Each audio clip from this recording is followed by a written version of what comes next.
Welcome to the Rising Tide Leadership Podcast, where each week we simplify the complexities of your leadership journey. Welcome, everyone, to another episode of the Rising Tide Leadership Podcast, where we aim to give you critical and easily applicable leadership concepts to help you along your journey.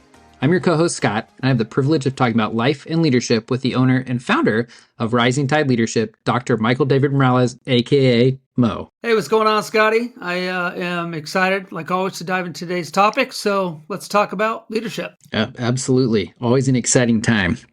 So in 2015, not too long ago, this thing called the Marvel Universe brought us Avengers Age of Ultron. So the second film in the franchise, or I should say not in the franchise, but in the Avengers series. In this film, Earth's mightiest heroes band together to fight against Ultron, which is a man-made artificial intelligence that has taken on a human life form. Before this film, Ultron only existed as an idea sitting in the mind of Tony Stark, which most of us know as Iron Man. But after the events of the first Avengers movie, Stark wants to actually create something that could be available to defend the Earth against another kind of large, unforeseen threat like they've faced before. Well, like most movies, right, like it ends up going off the rails, and Ultron actually ends up being the villain of the film. So plot twist, and or I should say spoiler alert, but it's been out for a while, so hopefully everybody has seen it, and it was a mega film, so blockbuster. But he ends up becoming the villain instead of the hero that everybody thought, and just definitely was not a protector of Earth like Stark had hoped for. But before Ultron is created, kind of at the beginning of the film, Stark attempts to share this kind of vision for what Ultron could be. His vision resonates with a few people, or I should say a few of the other Avengers, but is completely lost on others.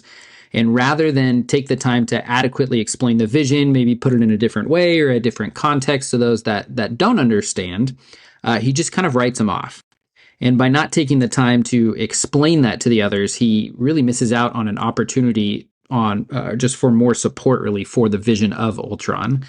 But also misses out on potential critiques of that vision that at the end of the day probably could have saved countless human lives. So literally, not just figuratively. But it's said that without vision, so if we're thinking about vision, that people perish. And in the context of leadership, this means without a clear direction, teams can become disoriented, unsure, and in all honesty, anxious. Today, I know that we're going to unpack why a clear vision is so vital to leading people. So, Mo, why don't you get us going here? Yeah, I love that beginning. All those movies are great, right? And so, just like you said, Scott, a clear vision does more than just set the destination. It inspires, it motivates, it provides a sense of purpose that is really essential for any team success. So, let's talk about three crucial points on how leaders can effectively craft and communicate this vision to their teams. And so we start out with point one today, which is leaders articulate the vision clearly and passionately. And so, Scott, first off, a vision really needs to be articulated clearly and with passion. It's not just about what the goals are, but why they matter, because people need to know the why, right? We talk about that a lot. Leaders need to communicate in a way that resonates with their team, making the vision as vivid as possible. So this means using language that's inspiring, that's relatable, ensuring that every team member can see how their work contributes to the bigger picture. I love that, Mo, and making it relatable usually means that people can connect with it more on a personal level, like they're a little bit more invested, right?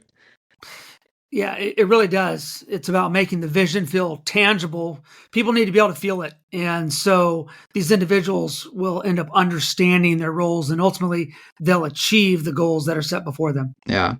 So something that kind of came to my mind is I often, when I'm explaining something or articulating something, I often put it in a way that makes sense to me. And I know that that's not necessarily always it doesn't always mean, I should say, that others can understand what my madness is trying to explain. So how can our leaders ensure that it makes sense, not only to them, but also to everybody on their team?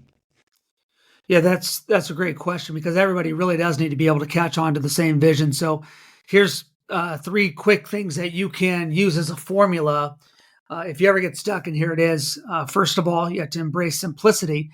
See, leaders need to articulate their ideas in the simplest terms possible because it's about boiling down complex concepts into their essence.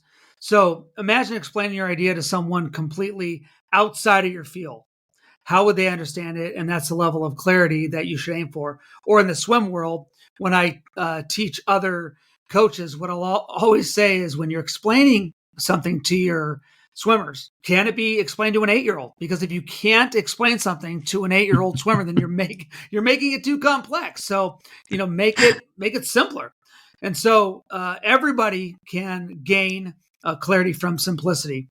Secondly, you got to engage in active listening because communication is a two-way street. After sharing an idea, a good leader listens, right? And really, when they listen, they get the team's feedback. And so this isn't about hearing words. It's about understanding emotions and the thoughts behind them. It's about asking this question: does this make sense to you? How do you see it fitting into your work? And thirdly, Scott, we need to adapt to our audience, which means every team member has a unique background, learning style, perspective. And so if we all learn differently and hear things differently, then we need to know that some people may be visual learners. Other people grasp their concepts through stories. And leaders should always be flexible in communication, the different methods. They have to tailor their message to suit the audience's preference. Yeah, that's great. So simplicity, engaging in that active listening, and then adapting that to your audience. So, man, great. So go ahead and take us into that second point of today. Yeah, the second point is this: leaders will align the vision with team values and goals. And so the vision should be in harmony with the team's values and goals. Again, we talk about goals a lot. We talk about values. We talk about the vision. And you need to create a cohesive environment where the vision isn't just a directive, but it's really a shared goal between everybody because everybody's invested in it. So leaders need to engage their teams in discussions about vision. They need to incorporate feedback. They need to make adjustments, and they need to make sure that they reflect the collective aspirations and the values that are set up by the group. So in reality, it's really about building that vision together and fostering that sense of ownership among the other team members. Yeah, that's exactly what I'm saying. And so when people feel that they have a stake in the vision, then their commitment level rises and their motivation really, Scott, it skyrockets. Yeah. So I know sometimes we can really start off, if we're talking about kind of vision and we talk about those types of things, we can start off so excited for a vision. Like it's brand new, we're amped, we want to get behind it, and we're ready to go with any of the goals that kind of come along with it. But I also know that enthusiasm and that motivation can often wane, especially in this day and age. So how would you say that our leaders can stay motivated and motivate others to stay on track with that vision and then it's kind of concurrent goals as they move forward? Yeah, so let me give you a story, right? So a lot of us know in the tech world, SpaceX, right? And so when you think of SpaceX, you think about the leadership of Elon Musk. And so Elon aimed to make space travel more affordable. And ultimately, he wants to colonize Mars, right? And so we all think that's crazy. But all of a sudden, now it's not just Elon, it's everybody's getting on this bandwagon because they're like, whoa, we can really do that. Now, why can they do that? Because Elon gave a vision that was audacious, and all of a sudden enthusiasm, skyrockets, no pun intended, right? And so now we're all on this grand endeavor. There's not just his company, but other companies that want to go into space and they want to do crazy things like colonize Mars. So, of course, when Elon started, when he was the first one, there were setbacks. Remember, rockets exploded, deadlines were missed, financial strains were intense, everything was messed up. But Elon had the vision. Yeah, that's a lot of strain. I mean, I think, oftentimes maybe when our leaders think about, man, what's straining them, it's like, well, I got stuck in traffic that I didn't expect to, or my stapler is out of staples, or, those types of things. We don't often think, hey, that strain in my workplace is a rocket exploded. So that's a lot. So then how did Elon Musk really kind of keep his team motivated and really just stay on track with that vision despite such of those setbacks?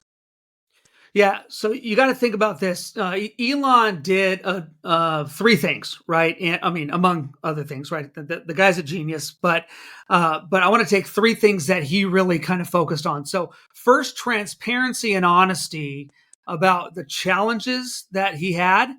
He just put it right out there. He didn't shy away from the fact that the road was going to be hard, that there was going to be failure. He knew failure was not just a possibility, but a probability. And so this honesty created a culture of resilience and open up communication with everybody that was on board with SpaceX. Secondly, he celebrated the small wins, right? Even when a big goal seemed far off, and every successful test, every improvement, every design, everything that Elon did, he celebrated. Still celebrates those little wins today, and people like that. It helped keep the team focused on the progress and not just the end goal. Because when you're taking on the bigger the endeavor, Scott, the more you're going to fail. And even though your people are excited, they're gonna get they're gonna get discouraged, and you need to keep them thinking forward, and that's why you got to celebrate the little wins. And thirdly, what Elon did is he reminded everyone about the ultimate mission. You see, for SpaceX, it wasn't about launching rockets, right? It was about making humanity, just multi-planetary, really, to go to Mars. And keeping this audacious goal in front helped the team to see beyond the immediate setbacks. I really loved what you said there, along with that kind of second point there, that the bigger the goal or the bigger the task, sometimes the larger the fails can be. And so I think that's a good reminder to putting those things in perspective. So if we think about these three lessons that you just kind of went over, so how can we kind of apply those lessons to our own leadership? Yeah, so let's take all three of those, right? So let's start with the first one. And if we use these three principles, it's going to align others to our vision. So back to the first one, right, is be transparent. You need to share your vision with your team, including the potential roadblocks. Don't hide those from people. Let them know what you're thinking and think, man, these are the things that could go wrong. Because then people, when you hit those roadblocks, people are going to say, oh, that's right, we've talked about these. And Scott, what that's going to do is going to build trust and prepare your team for the mental challenges ahead. Secondly, celebrating small wins, right? I talked about Elon celebrating the small wins. As a leader, you need to become fixated on not just the big wins, but the small wins, because getting stuck on the big goal is really easy to do, but acknowledging and celebrating the progress that's made along the way can boost morale and keep everybody motivated and moving forward. And third, remember, we need to keep the mission front and center. We have to regularly remind our teams of the bigger picture. We talk about the bigger picture all the time. If you don't know what the big picture is, read John Maxwell's 21 Irrefutable Laws of Leadership, right? Shocker, right, Scott? And just go straight to that chapter. You've probably already read it before. If you're one of my the people that I coach or mentor or do anything with me, I've told you to read 21 Laws of Leadership. And so just go to that chapter, the law of the big picture. And so the question is, why are you doing what you're doing?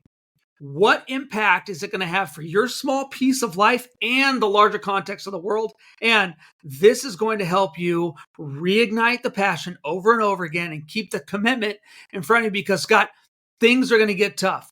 Life is going to get tough. It's not always going to be exciting. You need to be able to get through the grind, and that's why you have to keep the mission front and center. So those are the three principles. Yeah, that's great. And I feel like that third principle kind of leads us into that third point a little bit. Keep the vision at the forefront. So Mo, why don't you tell us a little bit more about that? Yeah. So Scott, when we're talking about point three, right, you just mentioned keep the vision at the forefront.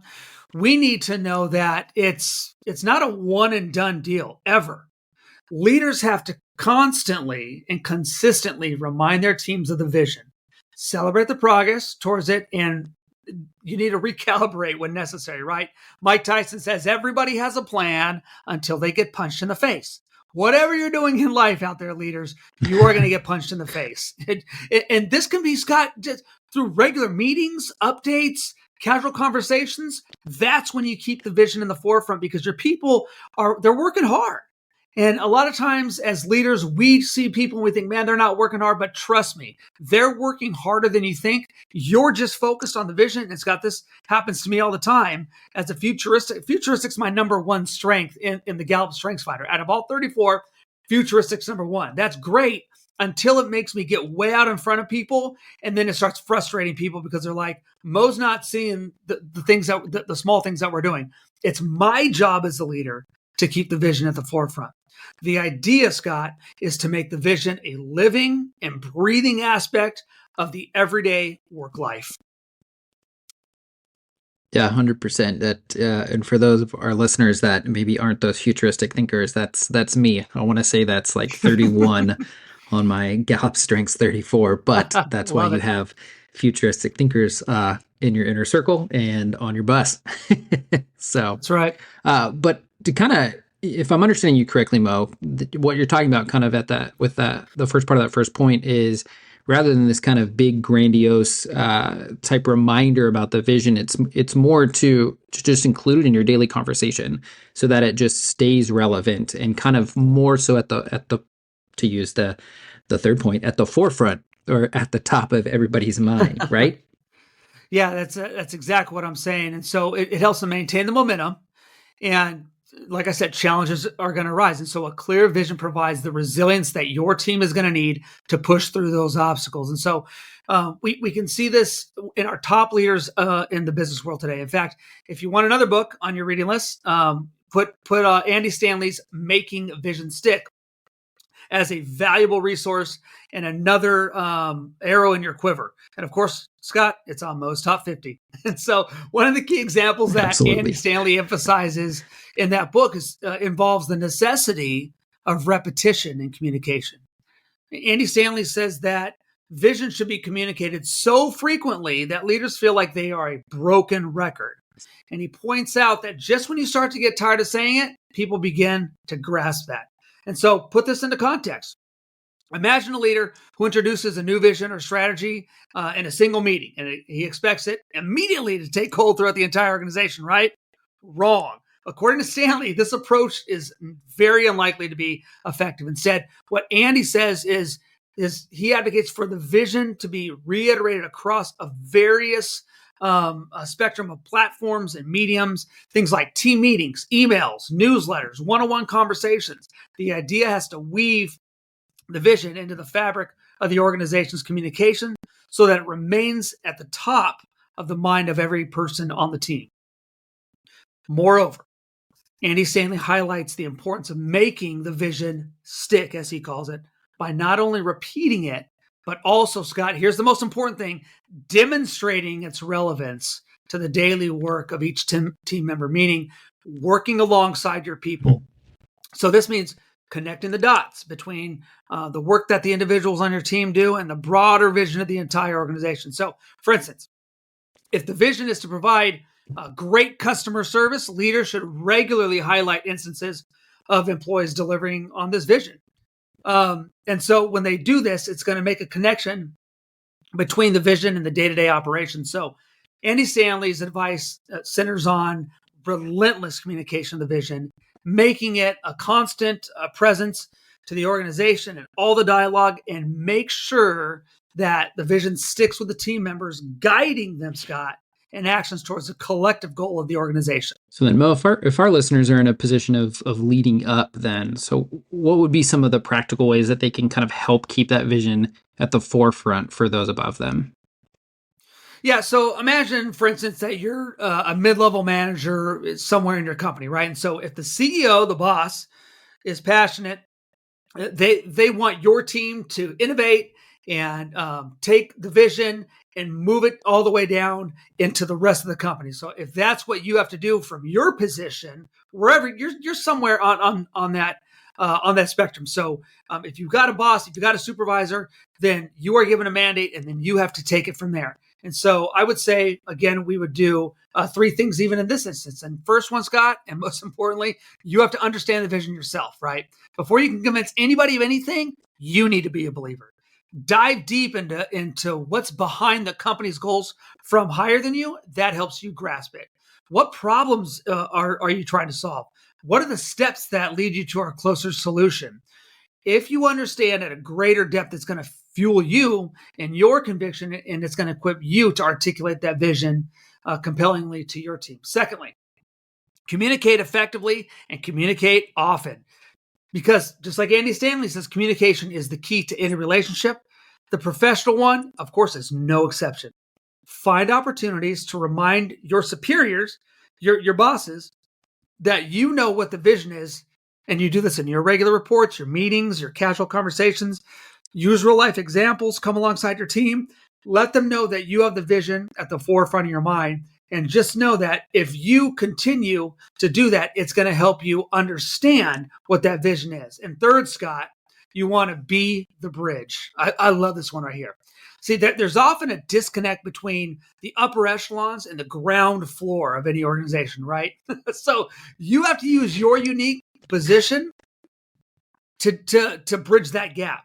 Share feedback from your team and customers that reinforce the vision. Show how the day-to-day work contributes to the bigger goal. And so, Scott, if I can give one more, I'm going to give a fourth one, right? This is the free chicken today. All right, so I was going to give three. Here's a fourth one, though. Lead by example, right? Action speaks louder than words. Show your commitment to the vision with your work ethic, your projects, your interactions with people, your subordinates, your superiors. Let everybody know that you have an unwavering dedication to the vision and to the company's core values and goals. All just incredibly valuable insights today. So before we kind of head off here, do you have any final thoughts for us? Yeah, I do. So just really simply, leaders, you have to remember to create a vision that's going to sustain. And the way that you do that, the way that you that create that clear vision is make sure that you understand the vision. You have to understand the vision, right? I've said before, and I'll say it again. If it's a miss in the pulpit, it is a fog in the pew. Meaning, if you think you are making sense and it kind of doesn't make sense to you, whoever you're talking to, they're not going to get it, right? And remember, aligning your vision to the people on your team. I mean, and helping them understand those values and those goals. You can't get away from that, leaders. And remember, that third point also is you always have to keep the vision at the forefront. One of my mentors told me, Mo, if you want to do something, you need to figure out what the goal is. You need to write it down, put it in front of you, and every day you need to get up and do something that's going to get you closer to that goal. If not, then you need to reevaluate your priorities, because whatever goal's in front of you, obviously you're not working towards it, so something's wrong. So Scott, if we do these things, if we create a clear vision, our people are going to get excited, and trust me, leaders, they're going to jump on board and they're going to follow you wherever you go. That's some great final thoughts for us today. So we hope that today's episode inspired all of you to refine or maybe even redefine your vision. Remember that a rising tide lifts all boats. By cultivating a clear and compelling vision, you're not just leading, you're elevating everybody around you.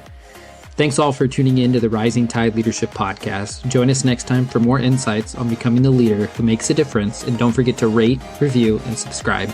We'll see you all next time. Thank you for listening to this episode of the Rising Tide Leadership Podcast. Highlights and resource links are available for you in the show notes.